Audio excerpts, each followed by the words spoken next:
सत्ता संघर्षाचा महाफैसला। विशाल भाई तुम आगे बढ़ो, हम तुम्हारे साथ हैं। विशाल भाई तुम आगे बढ़ो। जय भवानी, जय शिवाजी, जय भवानी, जय शिवाजी। भारतीय जनता पार्टीचा भारत माता की जय, भारतीय जनता पार्टीचा कोण म्हणता येऊच नाही, कोण म्हणता येऊचे नाही, आता विरोध करता काय, कोण म्हणता येऊचे नाही, आता विरोध करता काय।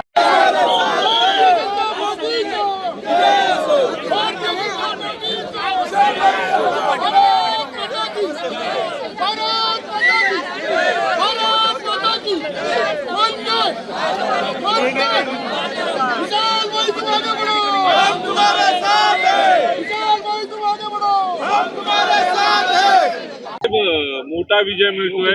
सावंतवाडीमध्ये परिवर्तन होताना पाहायला मिळतंय। विजयानंतर पहिली प्रतिक्रिया काय, कारण तुम्हाला टार्गेट केलं गेलं? या ठिकाणी टार्गेट करण्यापेक्षा आमच्या इथे आम्ही देवाला मानतो आणि जनतेला मानतो। विशाल परब सारखा एक तरुण कार्यकर्ता जर आमदारकीला उभा राहिला आणि त्या ठिकाणी चुकीच्या प्रकारे मतदान झालं, लोकांना मी दोष देत नाही, पण चुकीच्या व्यक्तीला निवडून दिलं आणि त्याचं फळ आपल्याला 1 वर्ष भोगावं लागलं। मागील 20 वर्षात आमदार असून सुद्धा साधं हॉस्पिटल डेव्हलपमेंट काहीच नाहीये। मी केव्हा टीका टिप्पणी करत नाही, परंतु आजही दीपक भाईंनी किंवा असंख्य काही मंडळी त्यांच्यासोबत जे असतात त्यांनी विचार करण्याची गरज आहे की नवीन तरुणांना आपण संधी देणं काळाची गरज आहे। सावंतवाडीच्या जनतेने नाही तर वेंगुर्ल्याच्या जनतेने सुद्धा या ठिकाणी भारतीय जनता पार्टीला ताकद दिली आहे। याच्यावरनं समजतंय की ते स्थानिक आमदार कोण असू शकतो ही जनता ठरवू शकते। तुम्ही स्वबळावर गांधी समजायची काय? 2029 ची वाट बघायची गरज नाही आहे। या ठिकाणी आजपासून भारतीय जनता पार्टी कामाला लागलेली आहे। तुम्ही स्वबळावर निवडणुका दोन्ही ठिकाणी लढवल्यात आणि विजय प्राप्त केला। महाराष्ट्रातलं हे सगळ्यात मोठं उदाहरण सावंतवाडीचं आहे। महाराष्ट्रामध्ये सगळीकडे या ठिकाणी महाराष्ट्रामध्ये युती झालेली आहे आणि सिंधुदुर्ग मध्ये फक्त सावंतवाडी, वेंगुर्ला, मालवण आणि आपलं कणकवली 4 ठिकाणी या ठिकाणी युती झाली नाही।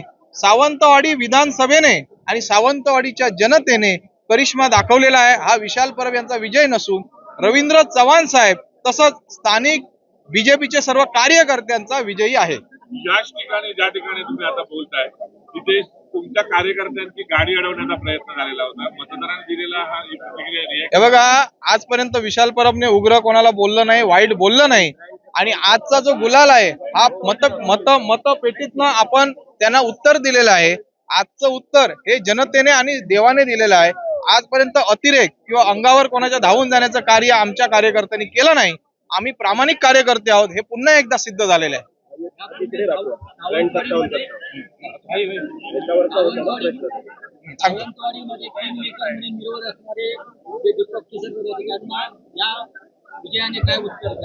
नाही, दीपक भाईंचं वयानुसार ते वडीलधारी आहेत। मी आजही त्यांना वडीलधारी का म्हणतोय, वयानुसार त्यांनी आराम करावा आणि नवीन तरुणांना संधी द्यावी।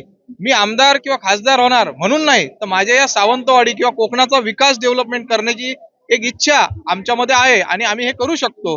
मला असं सांगावंसं वाटतंय की येणाऱ्या काळामध्ये त्यांनी विचार करून आणि जनतेने काही जणांनी विचार करून नक्कीच पुढचं पाऊल उचलून चांगलं या ठिकाणी सत्ता पुन्हा एकदा भाजपची यावी हीच मला आजच्या क्षणाला वाटतंय। तुम्ही विकासाच्या मुद्द्यावर आपल्याकडे वळवलेला आहे, त्या पद्धतीचा विकास होणार का? मी तुम्हाला खात्रीशीर सांगतो की आमच्या नेत्यांकडे म्हणजे देवाभाऊ आहेत किंवा रवींद्र चव्हाण साहेब आहे, यांच्याशी बोलणं झालेलं आहे।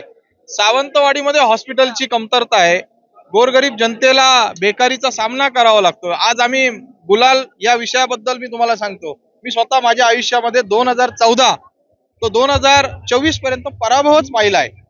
आज मला असं वाटतंय माझी विशेष आम्ही 10-15 वर्षांनी गुलाल उधळतोय। हा 15 वर्षाचा गुलाल आजपर्यंत आम्ही विजयी बघितला नव्हता। फक्त राणेसाहेब खासदार झाल्यानंतर एकदा विजय पाहिला भाजपचा, पण आज जो खरा गुलाल जो उधळला हा आजचा, हा माझ्यासाठी जीवनातला सगळ्यात मोठा गुलाल आहे। सर, तुम्ही आज बॅनर बघितले तर किंग मेकर या नावाने रवींद्र चव्हाण आणि तुमचे नावाने तुमचे जे फोटो आहेत ते झळकत आहेत। पूर्वी दीपक केसरकर किंग मेकर असं म्हटलं जायचं, काय सांगाल? आता किंग मेकर तुम्ही का? भाई, किंग मेकर हे 2 मिनिटांसाठी बाजूला ठेवू। ज्यावेळी सावंतवाडीचं हॉस्पिटल होईल त्याच वेळी आपण किंग मेकर होऊ शकतो। जनतेच्या मनातील किंग मेकर जेव्हा होऊ त्याच वेळी आपण होऊ शकतो। मला एवढंच सांगावंसं वाटतंय की या ठिकाणी आजचा विजय हा आमच्या कार्यकर्त्यांचा आहे.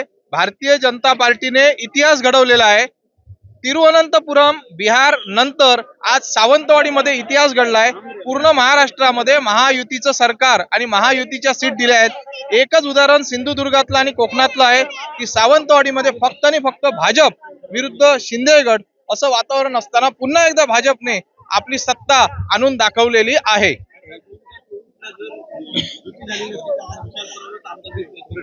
विशाल परब आमदार असो नसो पण विशाल परब लोकांच्या हृदयात आहेत, लोकांसाठी कार्य करणार आहेत. मला एकच खात्री आहे की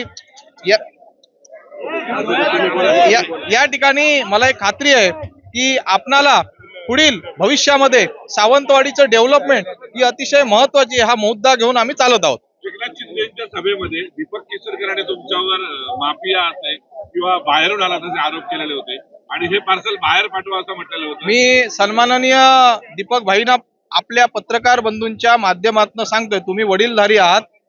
इतर माझे मित्र म्हणतो, इतर माझे मित्र बोलतात म्हणून तुम्हाला ते शोभत नाही आहे. माझ्या वयाच्या डबल वय त्यांचं आहे. त्यांना आम्ही आदर करतोय. कारण सन्मान का करतोय का आम्ही लहान असताना दीपक भाईंना पाहत आलो आहोत. काही का असेना त्यांनी प्रयत्न केले.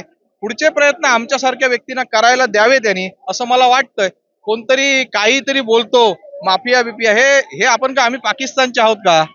आम्ही मराठी आहोत, आम्ही स्थानिक आहोत. याच्या पूर्वी सुद्धा आम्ही कार्य केलंय. संपूर्ण कोकणामध्ये विशाल परब यांचं कार्य आहे हे जनतेला माहिती आहे. कोण काय वाईट बोललं म्हणून मला काही फरक पडत नाही. जनतेने प्रश्न आज मतपेटीतनं उत्तर दिलेलं आहे.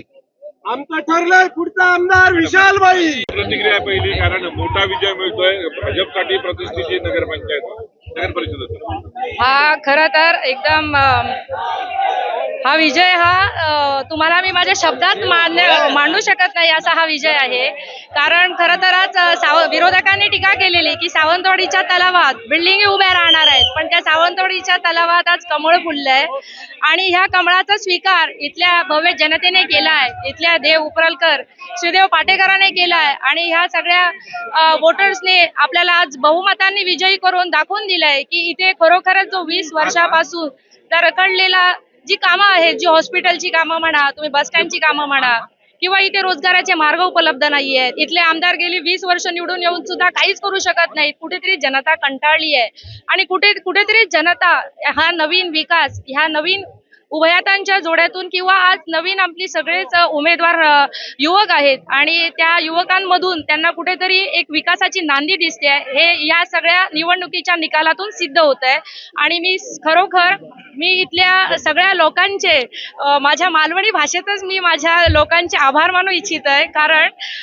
इथल्या ज्या मतदारांनी ज्या पद्धतीत आज जो काय आमका निकाल दिलो असा तो खरोखर अद्भुत आणि विचारपूर्वक असा आणि त्यांच्यानी दिलेलो ह्यो निकाल ह्यो आयुष्यात कधीच आम्ही वाया घालवूक दिवचो नाही. त्याचो योग्य ठिकाणी योग्य वापर करून उद्यापासून सावंतवाडी जी डेव्हलपमेंट जो विकास घडाक नाही त्याच्यासाठी आम्ही अग्रेसर होतो. ह्यो आज तुमका आम्ही शब्द दिसतो.